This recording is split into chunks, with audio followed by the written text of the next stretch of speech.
ராணி மங்கம்மாளோட பேரன் பேர் வந்து விஜயரங்க சொக்கநாதர்.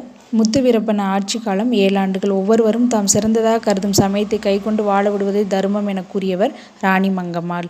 கூற்று சொல்லியிருக்காங்க அன்னிபெசன்ட் அம்மையார் பற்றி. 1916ஆம் ஆண்டு அன்னிபெசன்ட் சென்னையில் தன்னாட்சி சங்கத்தை அமைத்தார். காரணம் சொல்லியிருக்காங்க அரசியலமைப்பு முறையில் தன்னாட்சி அடைவதே இதன் நோக்கமாகும். ரெண்டுமே சரியான விளக்கம். அடுத்து அம்புஜதம்மாள் எழுதிய நூல் நான் கண்ட பாரதம். காந்தியடிகளால் தத்தெடுக்கப்பட்ட மகள் என்று செல்லமாக அழைக்கப்பட்டவள் அம்புஜதம்மாள். காரைக்கால் அம்மையார் அற்புத அந்தாதியை பாடியவர் காரைக்கால் அம்மையார். அடுத்து அஞ்சலையம்மாள் தென்னாட்டின் ஜான்சி ராணி என்று காந்தியடிகளால் அழைக்கப்பட்டவர் அஞ்சலையம்மாள். தென்னாட்டின் ஜான்சி ராணி என அழைக்கப்பட்டவர் அஞ்சலையம்மாள்.